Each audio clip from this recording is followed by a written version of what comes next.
Brendan Whitmore laughed the moment she walked through the courtroom door. Not quietly, not behind a politely raised hand. He laughed the way men laugh when they believe the audience is already on their side, broad and unguarded, leaning back in his chair at the defense table, the way a man leans back in a seat he owns. His lawyer, Anton Vries, placed a hand on his forearm and pressed down without looking at him, but the laugh had already carried to every corner of the room. Brendan didn't bother lowering his voice when he turned and said, "She brought a notebook, Anton. A spiral notebook. Like we're in a book club." Adrienne Kovacs heard every word. She was meant to. She walked to the plaintiff's table at the front of the BC Supreme Court, set down a single manila folder, aligned it carefully with the edge of the table, and sat. She did not glance at her husband of 18 years. She did not look at the 3 rows behind the defense table that Brendan's colleagues had filled, dressed for an occasion they were certain was already decided. She looked at the empty judge's bench, folded her hands on top of the folder, and she waited. Before we go any further, if you're new here, do me a favor and subscribe to Ivory Secrets, and drop a comment, letting me know what city you're watching from right now. I want to see how far this story reaches, because what happened inside that Vancouver courtroom on a Tuesday in November is the kind of thing that stays with you long after it's over. Now, let's go back to the beginning. Adrienne had not always been Brendan Whitmore's wife. She had been before that one of the sharpest forensic accountants working in the Pacific Northwest. Her professors at UBC Sauder School of Business had talked about her the way people talk about weather that's about to turn. She had an instinct for numbers that went beyond what could be taught. She could look at a set of financial statements and sense the gap before she found it, the way a doctor senses a fracture before the X-ray confirms it. By 27, she was working for a firm in downtown Vancouver, auditing accounts that the irregularities were too deliberately buried to find. Then she met Brendan. He was 31, running a small development company out of a rented office in Surrey, financing the kind of deals that depended more on charm than capital. He had a gift for standing in a room and making everyone in it believe the outcome was already settled in his favor. He was not wealthy yet. He was ambitious in the loud, forward-leaning way that people sometimes mistake for confidence, and he had a smile that made you want to believe whatever he was saying, even when you couldn't quite recall what it was. "You see what I see," he told Adrienne early on, in the way men say things that are really just mere held up to their own hope. "Nobody else does. You understand what that's worth to me?" She did see it. That was the truth of it. She saw the potential beneath the bluster, the real thing underneath the performance, and she made the mistake that only certain kinds of love permit. She confused seeing someone clearly with being entirely on their side. So she helped him. She reviewed his contracts on weekday evenings after her own long days.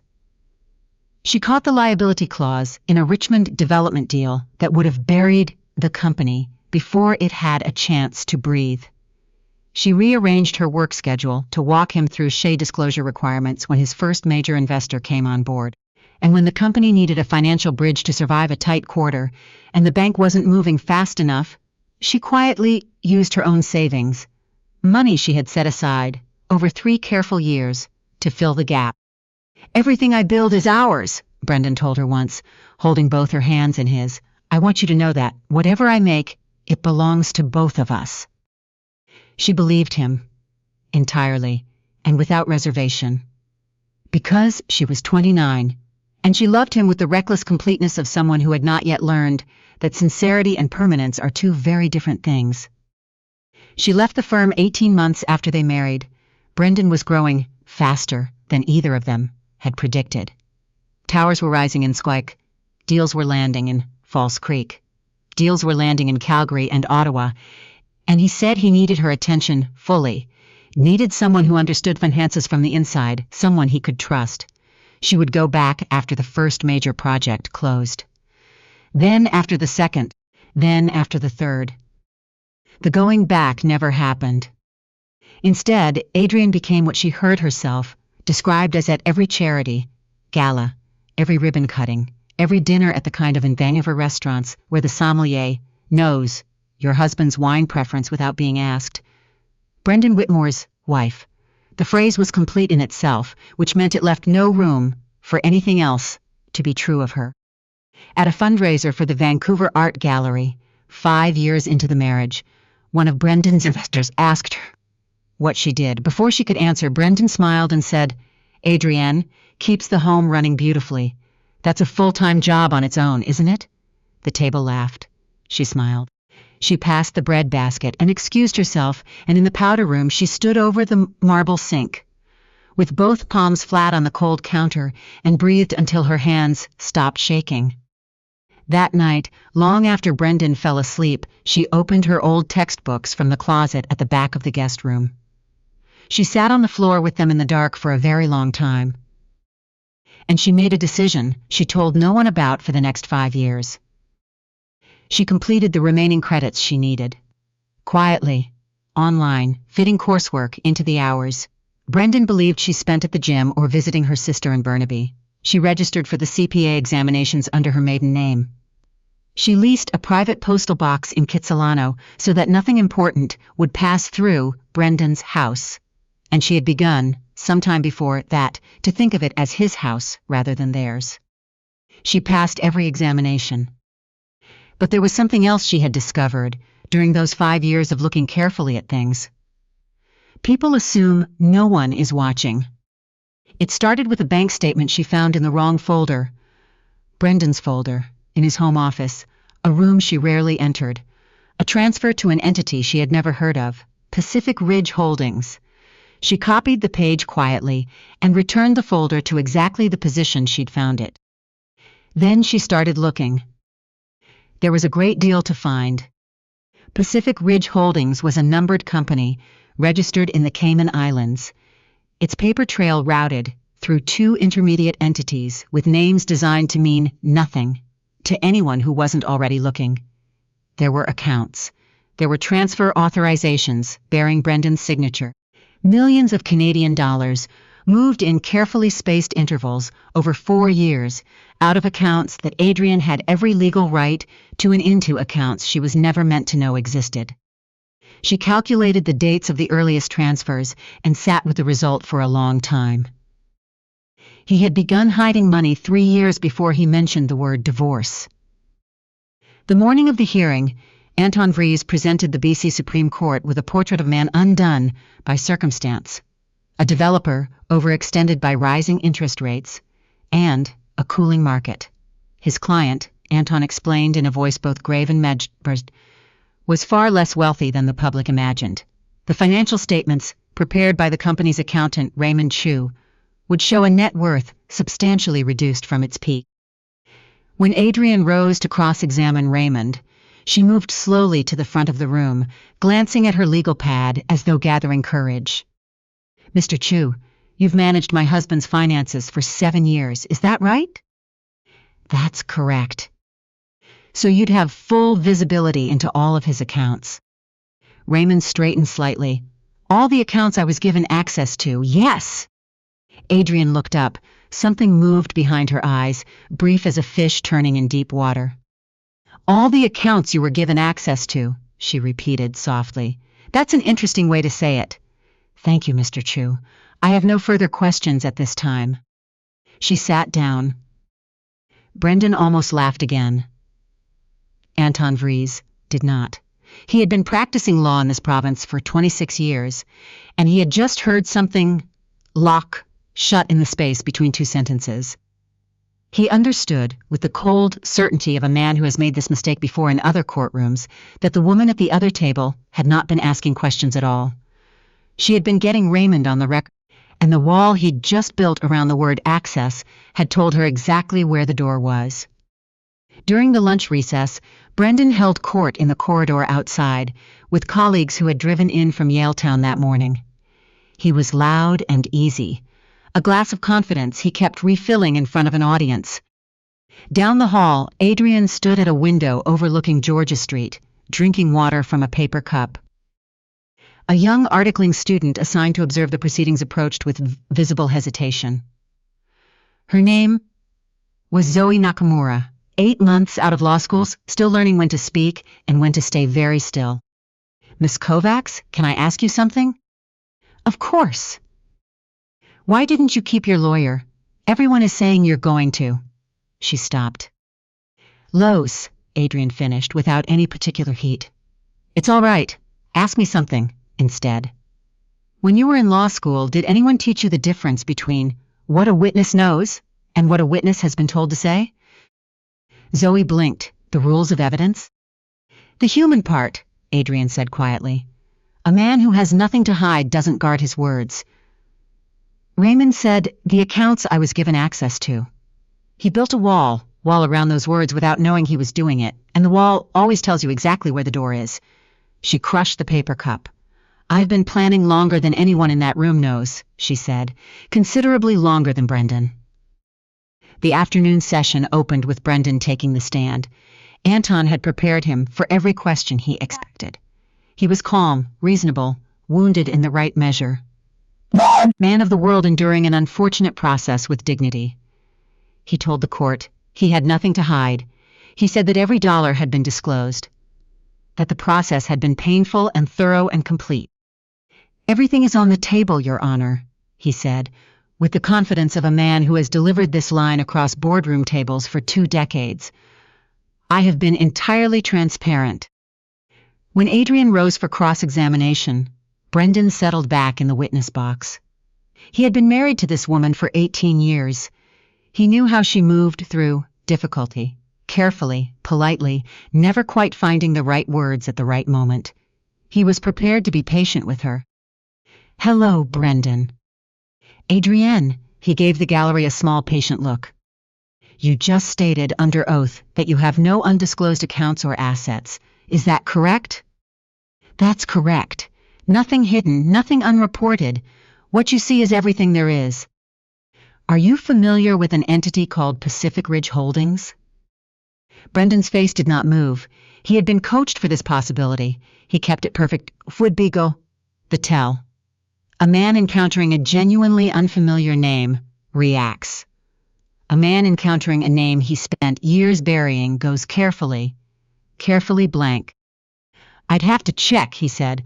I have a great many business relationships. Of course, Adrienne opened her folder. Let me help you check. She addressed Justice Constance Beaumont directly. Your Honor. Plaintiffs, Exhibit A, is a certified set of financial records obtained through lawful disclosure proceedings and verified by the issuing institution.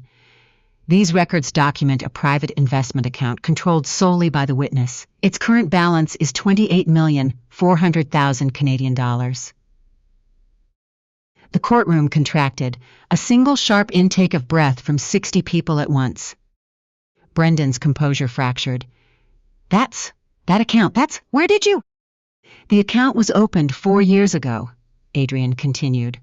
Under the name Pacific Ridge Holdings, an entity whose sole beneficial owner, per the certified corporate records comprising the second half of Exhibit A, is you. Your signature appears on the account application and on 9 separate transfer authorizations.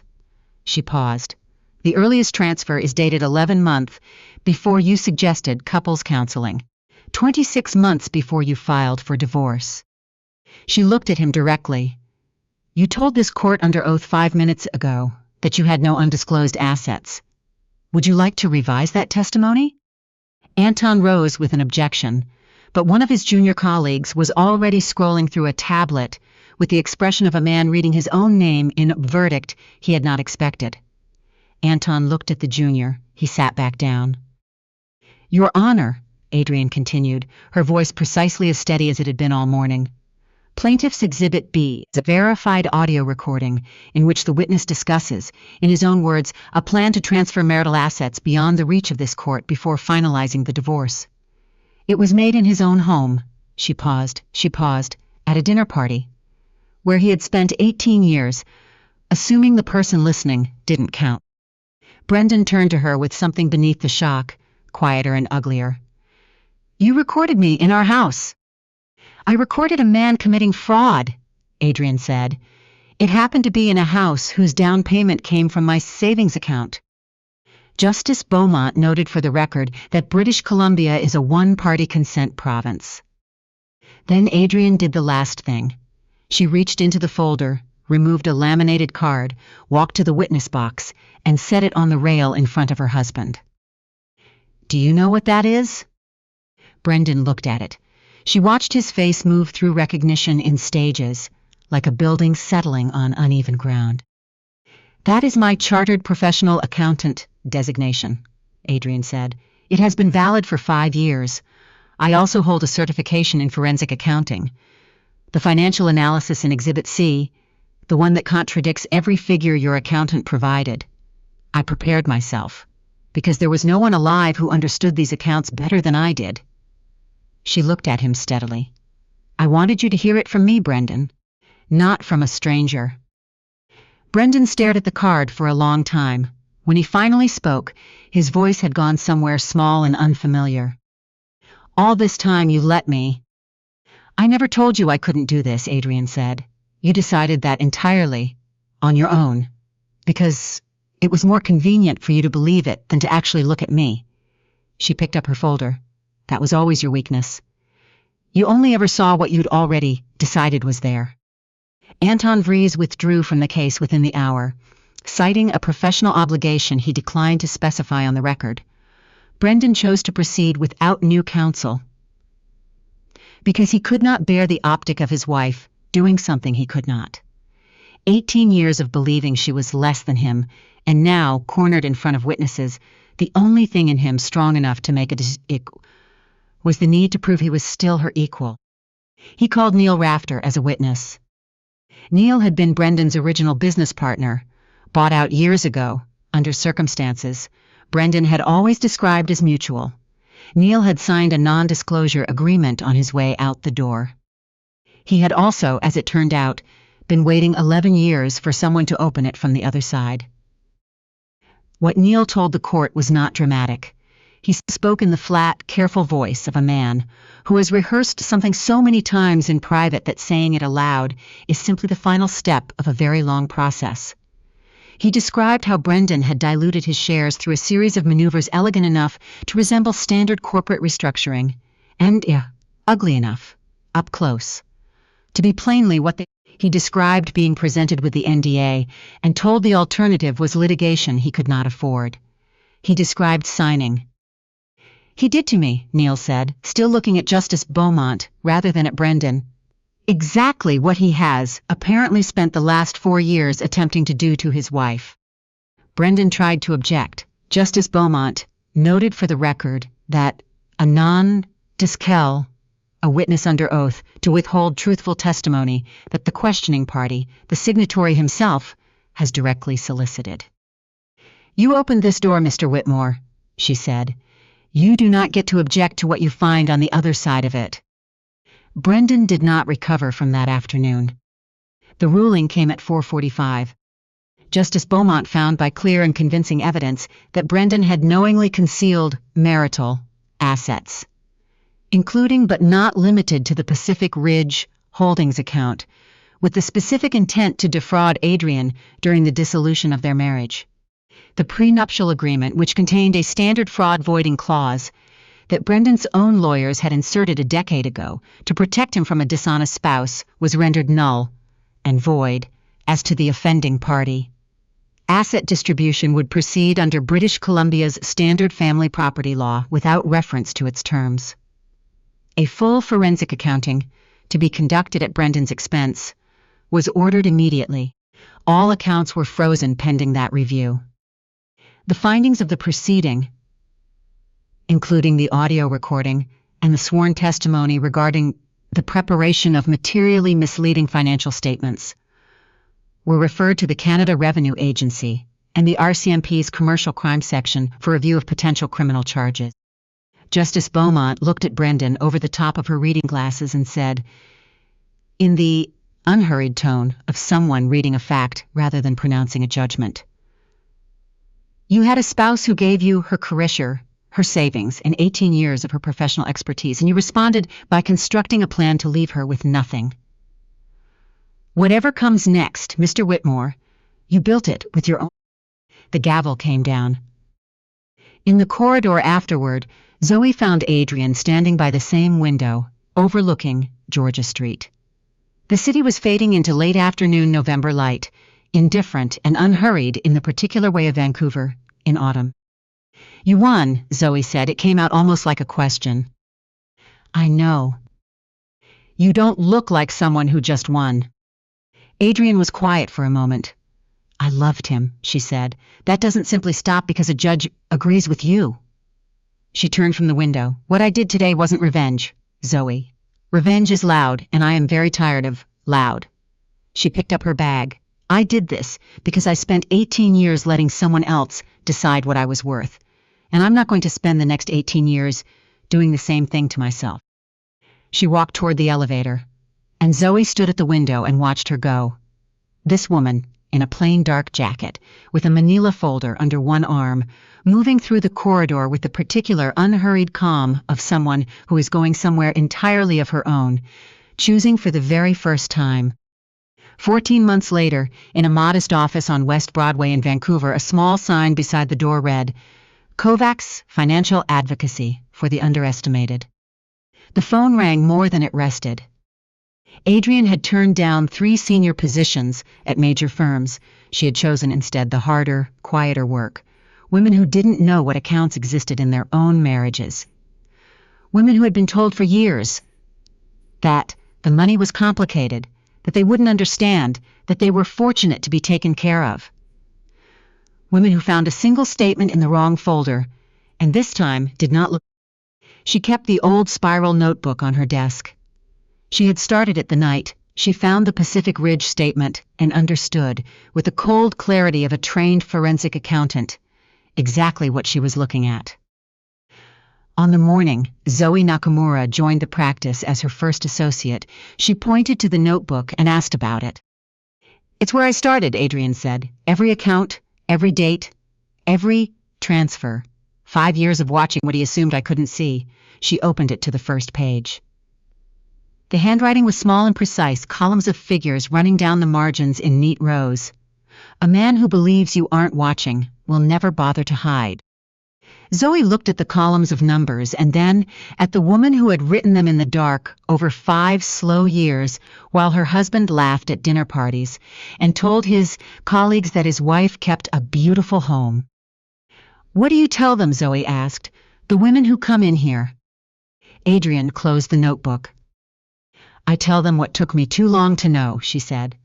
That the most dangerous person in any room is the one everyone has already stopped watching. Because the moment nobody's watching it. She set the notebook down gently, and a woman who can see everything and who has finally decided she is finished being afraid is the last person a dishonest man should ever want, sitting across from him in a courtroom. Outside, through the second-floor window, the city moved at its usual pace, buses and cyclists and the gray-blue light of a Vancouver afternoon that promises rain and delivers it entirely on its own schedule, accountable to nothing but itself. Adrienne pulled the next file from her drawer, opened it and got to work.